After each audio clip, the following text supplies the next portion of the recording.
In moments of uncertainty, people get nervous. It's understandable. And it's natural too. The only thing that 2023 has clearly provided us is with uncertainty. So far in 2023, we've seen bank failures and witnessed the steady rise of mortgage rates and rents too. We have all seen those scary headlines that talked about the death of real estate and how the sun will no longer rise in the east.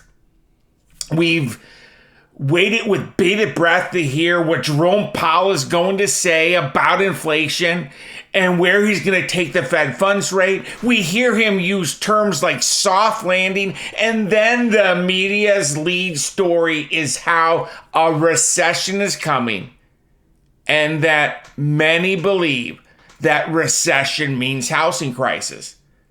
Pepper in the fact that there is a real inventory shortage of homes available for sale, and those builders just cannot keep up with this pure need for houses.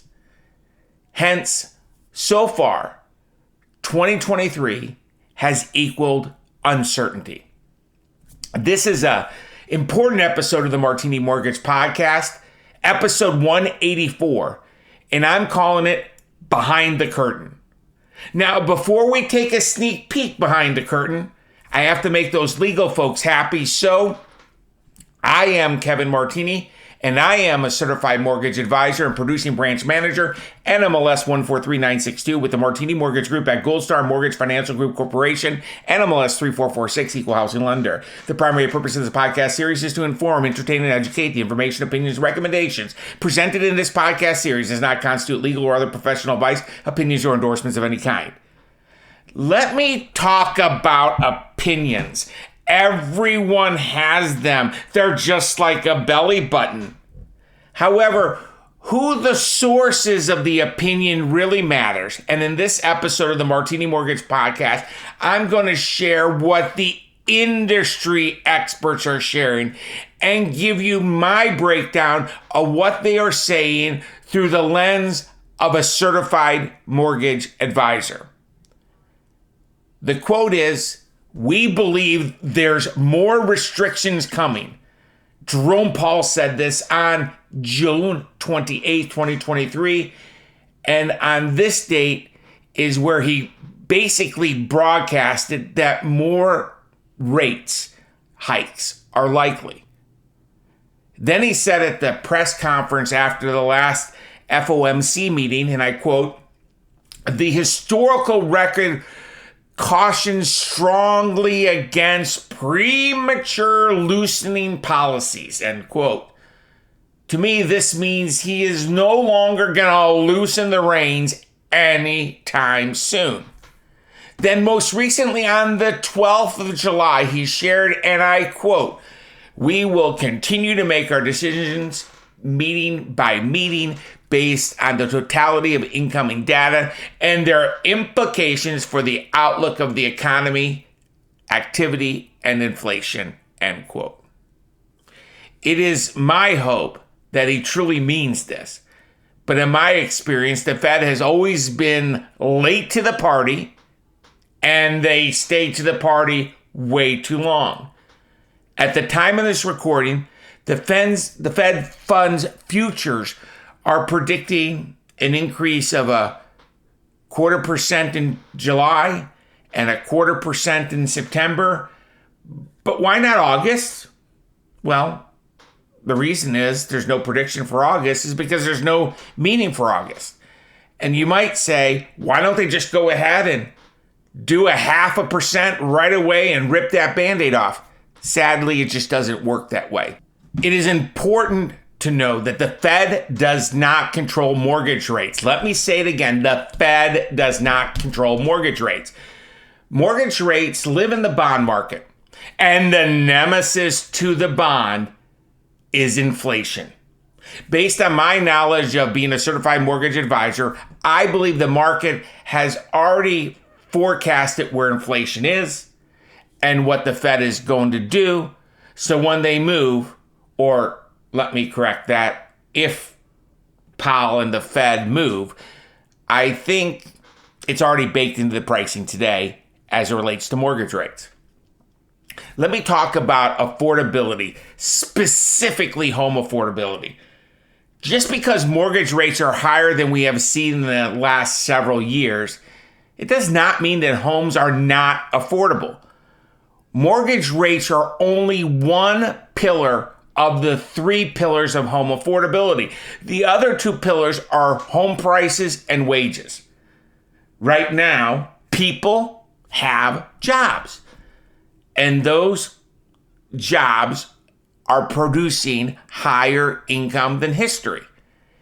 And this is actually having a very positive impact on home affordability. This is why 54% of consumers plan to buy or sell a home in the next 12 months, according to Fannie Mae's Home Purchase Sentiment Index. This is not my opinion, nor is it Fannie Mae's opinion, but this is the opinion of fellow consumers, and 1 out of 2 consumers in the U.S. plan to buy or sell in the next 12 months. This echoes my sentiment. Market conditions certainly have some headwinds, but the time to buy a home is when you are ready or when you need to buy. For 54% of consumers, that's in the next 12 months. Home prices did retrace a little bit over the last 12 months, but I have found no quality asset ever just goes up in a straight line. Now, let me talk about the elephant in the room. Just because there's less equity, it does not mean you have no equity. That's what I want to highlight. Let me say it again. Less does not mean no. It just means less. But real estate is recharged, and it is my opinion poised to make higher highs. This is echoed by the Zillow Home Value Index, which reached a record high in June 2023. The index, which measures the value of a single-family home in the U.S., was up 20.6% year over year in June. This is the highest level on record for this index. Nationally, month over month, it was 1.41%. And yes, as a certified mortgage advisor, I help families all over the U.S., but I'm based in Raleigh, North Carolina. I share this to highlight the national forecast tells you if it's cold or if it's hot, if it's warm. It doesn't tell you the exact temperature. So for that, you have to understand real estate is hyperlocal. And what happens on a national level may or may not be happening in your market. It may be worse, it might be better, it might be the same. In Raleigh, the month over month appreciation level was 1.24%. It is not if, but when we will see a recession. That's my opinion. In the modern era, there have been 6 times we have seen an inverted yield curve in treasuries. At the simplest of examples, an inverted yield curve means the return is higher on a 2-year treasury than a 10-year treasury. Every time this happens, a recession has reared its head. Every time. It's my opinion, using history as a benchmark, a recession will happen. But know this very, very important nugget. Recession does not mean housing crisis.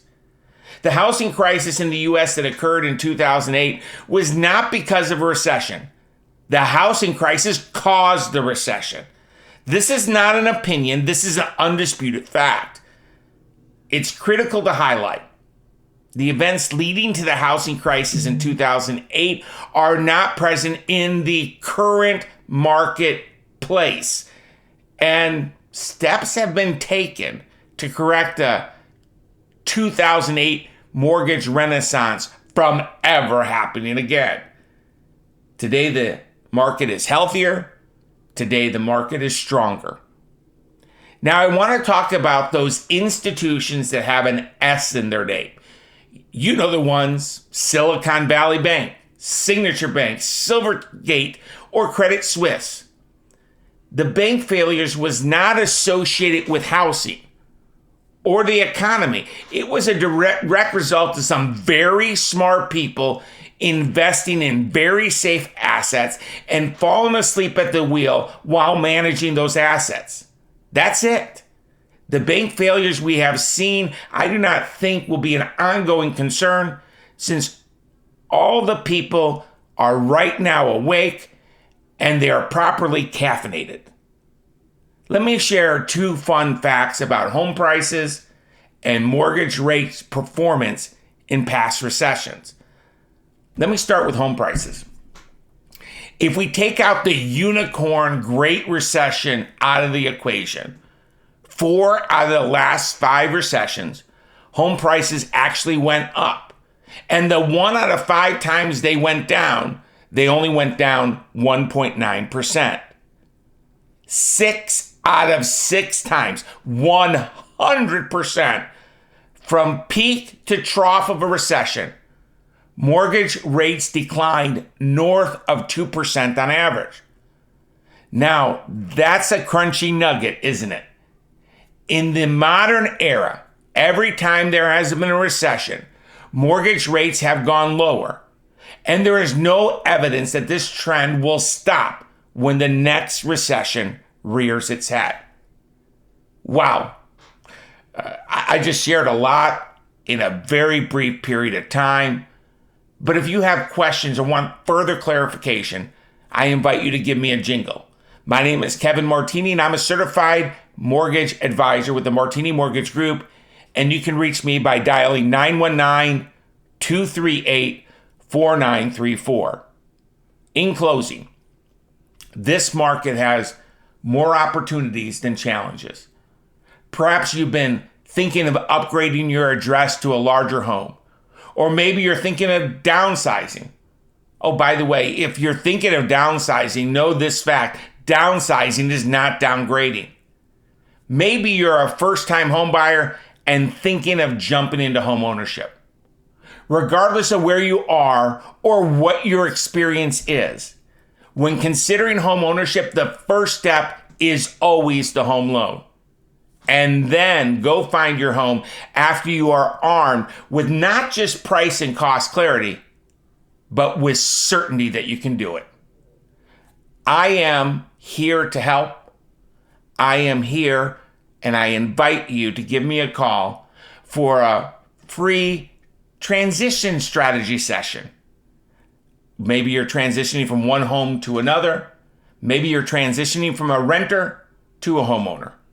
Again, my name is Kevin Martini, and you can reach me by dialing 919-238-4934. Thank you for tuning in to the 184th episode of the Martini Mortgage Podcast. I hope you enjoyed the view from behind the curtain. Thank you in advance for sharing this podcast with someone you care about that may benefit. Until next time, wishing you peace and blessings.